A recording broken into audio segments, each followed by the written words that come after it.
Hello and welcome back to another Out of Spec Reviews video. Welcome up here to the rolling hills above Denver, Colorado, and welcome to the 2022 Nissan Leaf. The Leaf has been on sale for 11 years now. It's a pretty interesting car and it's just gotten better in terms of its value proposition for 2022. It's extremely windy out here. I'm trying to do everything I can to help with wind noise. We're going to spend most of our time driving the Leaf, talking about this car over the last 11 years on the market, and then of course sharing some of the updates and details for the 2022 model and why I think this might be actually a good car to add to your garage.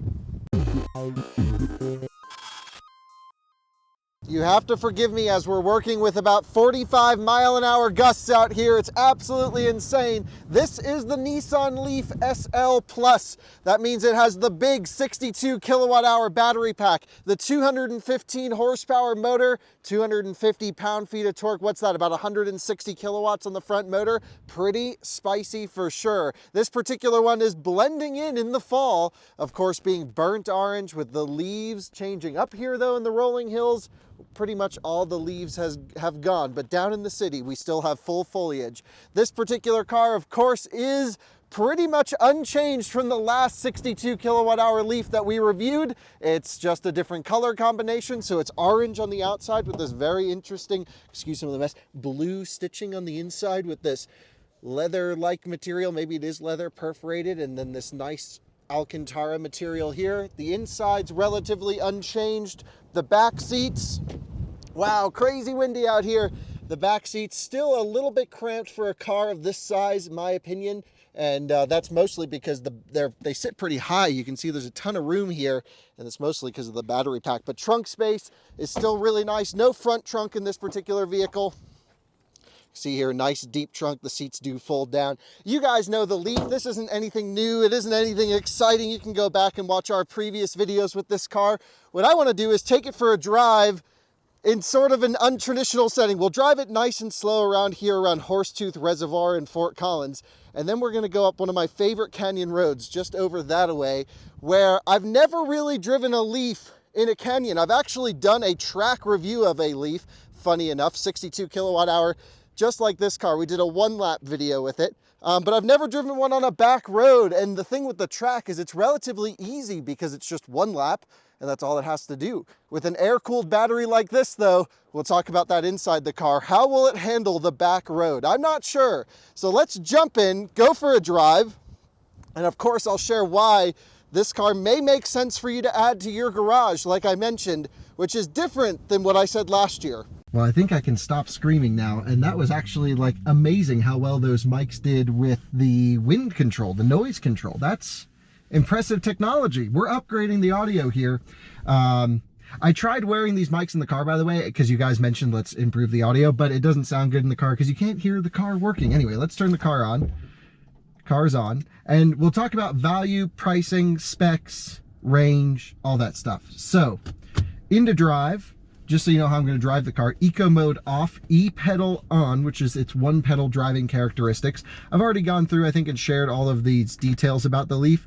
I'm also, tire pressures are just a tick over normal, but that's okay. I'm also going to put on, so there's a chassis control menu. I want to put on the battery menu, battery temperature. All right, let's talk with the Leaf's biggest fatal flaw, and that has been the air-cooled battery pack. And what that means is there's a large 62 kilowatt hour battery pack. I'm not sure if that's gross or usable, but anyway, it's got plenty of range. I think for an around town car, this thing is more than enough range. And I'll explain why I think this is an around the town car. And when you end up fast charging this car, Chatamo, hot days, the battery goes into the red. And I've actually got it to go into the red before on a previous car on a road trip. And that is quite an awkward experience because the car can't keep the battery cool. Now, some air-cooled batteries have a little fan that blows air through. This one might, I think the Soul EV does, the previous generation one. I don't think this does. But anyway, I've driven this car, this exact same platform you and I have together on multiple times, and yeah, it overheats. So that only matters really on road trips. That's if you have more than one DC fast charge in a day. So the range on this car is about 250 miles, something like this. Actually, based off of my driving, I actually got it to show almost 270 miles the other day. And as you guys know, I tend to just rip around. So I was impressed with the range, especially in inner city. We're really going to screw up the predicted range guessometer here, because we're going to do a canyon blast in a Leaf, believe it or not. I'm kind of looking forward to this, see how it does. Insanely windy day up here, 40 plus mile an hour gusty winds. And I figured, you know, we can't really do accurate range testing. There's no 100 kilowatt CHAdeMO stations around to do charging testing on. And so I said, well, let's just go for a little drive and we'll talk about this car. So the big deal is the reduction of price for 2022. This is a $27,400 base MSRP. And that's before the tax credit. So it's $19,900 after the $7,500 tax credit. And that's not for this exact version. That's the exact opposite end of the spectrum. So that's the smaller battery. I want to say 44 kilowatt hour, low 40 kilowatt hour range, I think. And, you know, also CHAdeMO charging NJ1772. And that's for like a base car. My recommendation is actually get the one up from the base. I think it's the SV, and that gives you LED headlights, app connectivity, etc. We had a friend of ours buy a base Leaf S small battery, and that car was great. She drove it around town everywhere. She CHAdeMO charged it at the Nissan dealer for free because she didn't have home charging, and it worked great for her. And actually, like, the Nissan dealer was fine with her charging there every day. That was surprising. So that was just a around the town car, but she tried to take it on a trip once. It thermal throttled, and that was the end of that car. And maybe you'll see that car back when we lived in North Carolina. If I don't know if that ever made it in any videos, but maybe it did, maybe it didn't. Anyway, that's the one I think you should buy. So it's a little bit less horsepower on the motor, but let's just do a quick launch so you can feel the power. So coming to a stop here, we'll talk about accelerator, pedal, and brake and everything. This is the 62 kilowatt hour big motor version. I want to say 7 seconds to 60, something like that. I don't know. Flooring it, nice and smooth launch, feeding in the power. Full power comes at 35, and then it rockets, and there's 60. Honestly, more than quick enough, and surprisingly amazing throttle pedal calibration and super smooth driving. It's really unbelievably comfortable, well-tuned, great to just cruise around town. So in terms of pricing, I mentioned you can get a base one of these for like 20 grand after the tax credit. Let's say you're in 21, 22 for a mid-spec version of the small battery pack. The reason I say you should probably get the small battery pack is this, I'm thinking it's like an extra car. So you have one combustion vehicle for your road trips, or a long-range EV with thermal management like a Model 3 or an Ioniq 5 or something like that. And then your significant other, usually two-car households are pretty common in the US, would have a commuting vehicle being this car, and you just wouldn't take it on trips. And for the price on a lease, that's where it gets exciting, because I think they're doing $69 a month leases here in Colorado, 0 down, money on the table, 70 bucks a month. That's crazy. And I don't know how many miles that was for or how that works out, but basically I think the Leaf might be the cheapest new car lease in the US. We have to look into that.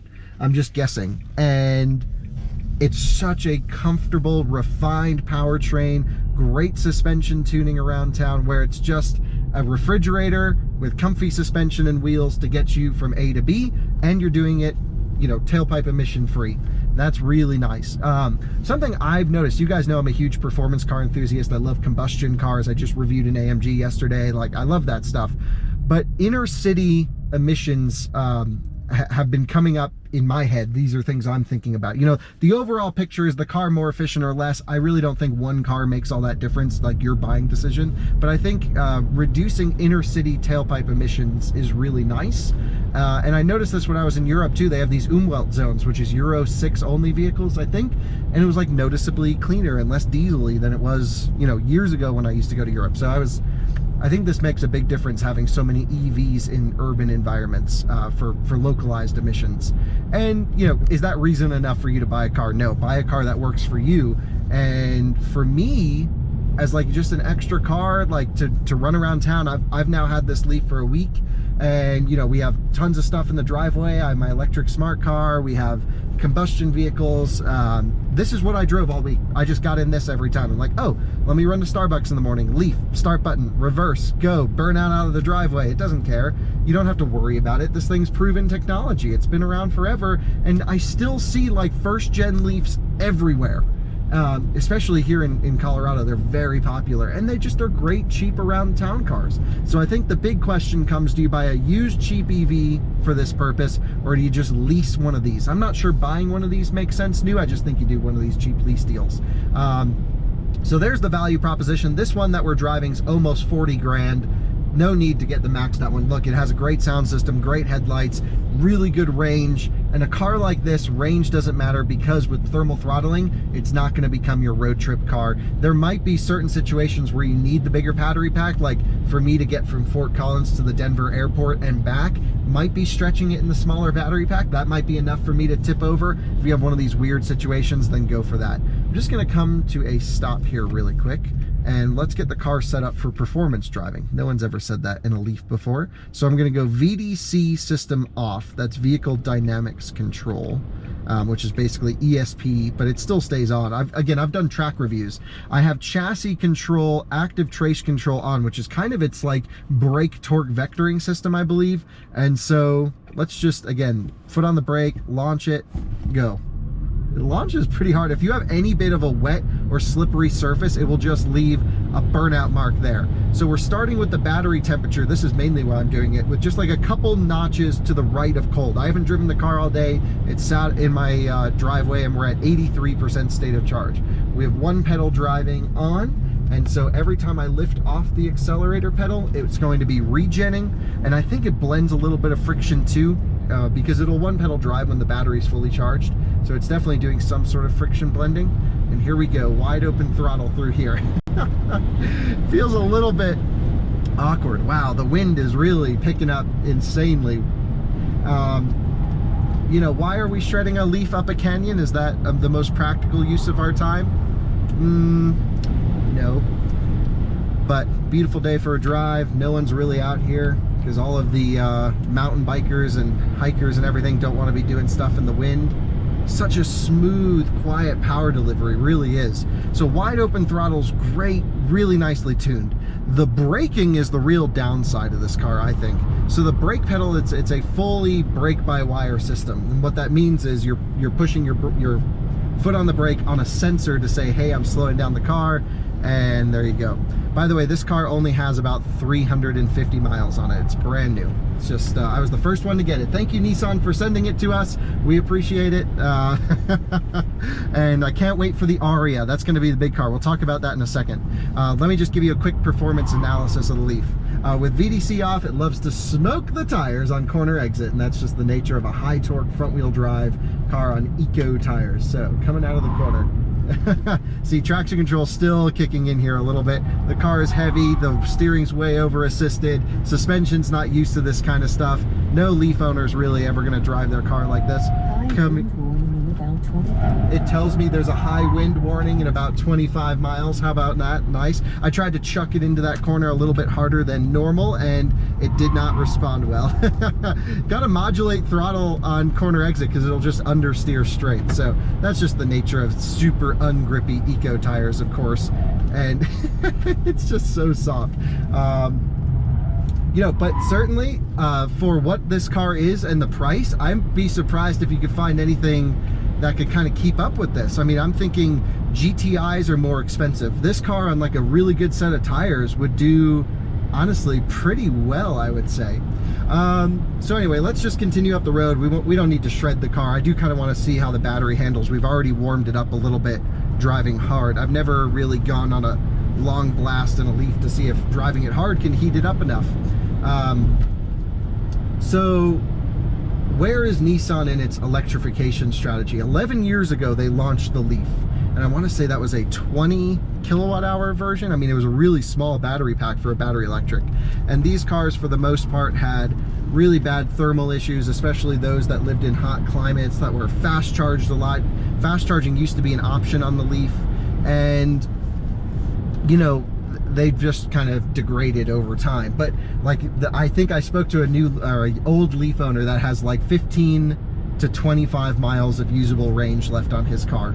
And that, I think, hurt EVs' perceptions in the long run, because most thermally managed EVs really don't seem to be displaying that much real-world degradation. This guy in the 4Runner is absolutely hauling in front of us. That's awesome. And so, like, I have 100,000 miles on my Tesla, and I think I have around 10% or less degradation. School bus stop. We're coming to a stop here.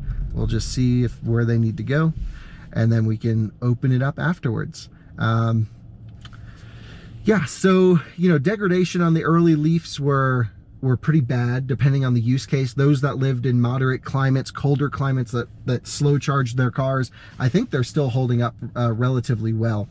Then the second generation Leaf came out, this generation, and they had different chemistry to allow for less degradation with heat.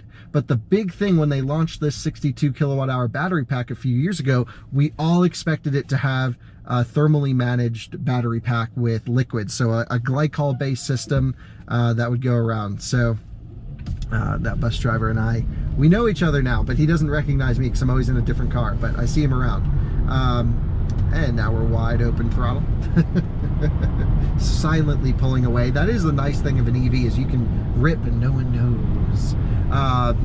Yeah, so the liquid thermal management is really the Achilles heel of this car. Everything else for like daily driving is totally fine.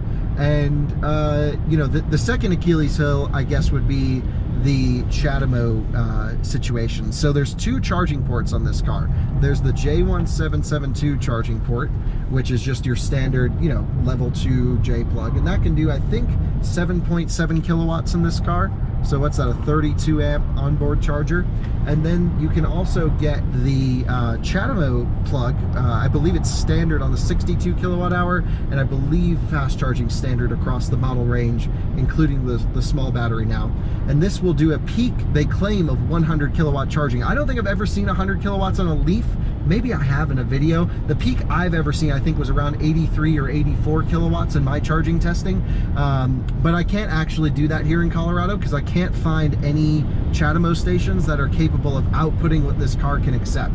The most I can find are 125 amp, 50 kilowatt CHAdeMO units. There's a new charge point station that says 125 kilowatts shared, but I think it's only 160 amps. I know I'm getting super nerdy, but it would be cool if any of you know, watching this video in Colorado, maybe even down in Denver, if you could recommend a CHAdeMO station that's capable of 100 kilowatts. I would love that. To do charging testing for this particular car. Pretty much this standard, though, is dying. We've transitioned to CCS here in the US and in other markets, and that's pretty much the way we're going. Really, CHAdeMO is going to be the Japanese standard. GBT, or CHAdeMO 3 even, was going to be in China, and then CCS 1 and 2 for the rest of the world. Europe and US is how it is right now. I don't know what it'll be. We also have the Tesla standard here in the US, which is not used in Europe. Yeah, pretty interesting situation here. So essentially, as of next year, Electrify America is no longer going to be supporting CHAdeMO with new stations. I don't know if that means they're going to rip out all the CHAdeMOs that they have now, or they're just not going to put any more in. Not sure. But essentially, when you buy this car, you have to understand you're buying an old charging system. And honestly, you don't really want to take this car on a road trip anyway, just because of the thermal system. So does it really matter as an extra car on a 3-year lease where you don't have to worry about resale value? Maybe not so much. So that's an interesting take. The second thing is Nissan themselves have given up on CHAdeMO. So they've announced that the Aria, which I've been able to film videos with on this channel here, haven't been able to drive it yet. Soon, I think. But I have been able to share some videos of walkarounds and stuff. We've caught up with the 4Runner, chucking the Leaf around. Lots of body roll, no steering feel. Extremely sunny out. So the Aria is going to be sort of the next generation EV from Nissan, and it's more like a Nissan Murano. It's a little bit more upscale. It's an SUV styled vehicle, and this particular car will have I can't remember, I want to say 80 kilowatt hour. There's 2 different battery pack versions, all-wheel drive, and most importantly, liquid thermal management and CCS. So Nissan gets it, they're going there. yeah, so where does that leave the Leaf? Well, they just need to keep this car on the market, keep producing EVs until the Aria comes. There's also rumors of a next generation Nissan Leaf that will be an SUV, and that's going to be sort of the entry-level model to the Aria, I think. I'm not really sure how that's going to work out yet, so we'll have to see. But essentially, Nissan was such a pivotal automaker in committing to electric vehicles, genuinely, with the Leaf. So many Leaf owners out there, and they all love their cars. They're extremely passionate about their cars. I've never fallen for a Leaf. I've never loved it because they're not interesting or quirky or, you know, sort of enthusiastic mobility. It's just, you know, a car to get you from A to B that's electric, but there's a place for that, and this did a really good job of fulfilling that need. But then I think Nissan dropped the ball, and I would argue across their entire model range, Nissan dropped the ball. And just in the last year or two, they're starting to pick it up and revamp their product, and their really good new stuff looks amazing, drives really well. You'll see our reviews on a lot of new Nissan product. They went through a dark period, and the Leaf lived through this, and it has totally gone from leading the charge, being the first mass market EV on sale. I believe that's true. Maybe the IME of this, I don't know, right around the same time. I want to say it was 2011. And then it just all fell apart. They never did any innovation whatsoever. New battery pack, new styling, little things here and there, but it's essentially the same ethos of building a car. And you know, that's why I think last year when I reviewed that red 62 kilowatt hour SL Plus, same trim level as this car, I was like, why would you pay so much money for this car? It didn't really make sense to me. Since then, we've started to see these really cheap leases come out, the smaller battery packs especially, and now it's like, oh, well, it's kind of like a free car. It's like a cell phone bill, 69 or 70 bucks a month. Let's say with insurance, you're into this thing less than $120 a month. How can you go wrong with that? I'm just, you know, guessing. Go to your local Nissan store and figure that out. But that's a lot of value for an extra car to do daily running around town. And to be honest, like my electric smart car, I use that car for that purpose. However, it's, you know, that car was $31,000 new, significantly more expensive than one of these cars are. And it's so much worse on paper. That had a 50-mile EPA range, no fast charging, although it did have thermal management, which is nice. And like, you couldn't put anything in there. Here, it's got a ton of room. And I think you can even put a roof rack on it. And I've seen people trailer with Leafs. Leaves or Leafs? That's another question. Here we are coming up to the top of the hill, wide open throttle down the straightaway. Battery pack is still not even to the middle. That's impressive. Granted, we haven't really been that hard on it. The brake pedal is so awkward. This brake-by-wire system, getting it in. A Leaf has never been driven like this before, up until the last time I did my track test. Hard power on the way out, deploying full acceleration up the hill. Man, it still rips pretty good, I gotta say. Such a smooth power delivery, a quiet electric motor unit. And yeah, we're just clambering up this hill, not nearly as fast as a lot of sports cars, but it's definitely holding its own. It's doing better than it needs to. It's a little wet noodly on the handling. And there you have it, a Canyon Blast in the new Leaf SL Plus, blending in this burnt orange in the middle of fall. Absolutely gorgeous views with the fog rolling in off in the distance. Mountains are stopping the clouds from coming over. Have to say, you know, nothing new here with this Leaf. That's why this is just a quick little video. But I will say the value of the Leaf comes through, and I would go to your local Nissan store and see what they're leasing them out for. I know there's a new car bubble right now. Maybe let this kind of dip and figure itself out over the next few months, 12 months, whatever it is. But yeah, I mean, if they truly are leasing for 70 bucks a month like they're advertising here in Colorado, then I think I might just pick one up and we'll just put an out-of-spec sticker on it and just drive it around for errands and stuff. The problem is, it's just, even though I do enjoy driving the car and it's a nice thing to get in and kind of cruise around, it's not my kind of car personally. I want something with a little bit of humor or character, I guess is the word, with some soul. And this lacks all of that. Like I said, this is just an appliance with wheels. Gets the job done. Really well priced for this year. I wouldn't get the maxed out one. Don't spend money for the SL Plus 62 kilowatt hour. Get the base one. And if you're a Leaf owner, let me know how your experience has been using CHAdeMO out in the public infrastructure. I haven't CHAdeMO charged this car during this loan. I will tonight. I'm actually going to try and do a range test tonight. I think I did with the red one. I have to go back and look, but it's so windy it just wouldn't be fair to the car. Maybe we'll get this back. I kind of want to do a series with the Leaf, you know, if we get one of these, comparing the Leaf to all of these new lower priced EVs that are coming out on the market. Mini Cooper SE, even the Sono Scion, so many other ones. Now we're wide open throttle down the straightaway again. So many interesting EVs coming out on the market in the lower price range, and on paper I think this is going to be a pretty tough car to beat, especially for city use. And it's like really freaking fast. Look at this thing, absolutely mobbing up this hill. Thanks so much for watching another Out of Spec Reviews video. What do you think about the Leaf for 22? The new lower price being under 20 grand with the tax credit. Man, what a difference that makes. I do think the federal tax credit should be a on the hood credit, because right now you need to have that much liability in order to get it. So people get upset when I factor in tax credits to prices. I agree. If you are a part of a lower income bracket where you don't have that much tax liability, if you're retired or you know, just making less money, then yeah, you can't take advantage of the full federal tax credit. That's where it makes sense to lease the car. So, because that's all rolled up into your lease. There you go. Have a great day. Enjoy it. And I'm going to enjoy shredding around this Leaf. Battery temperatures have just gone to the middle, and I'm wide open throttle up this hill. Doesn't have much on the top end, but the low end grunt is pretty good on this thing. See you on the next one. Bye-bye.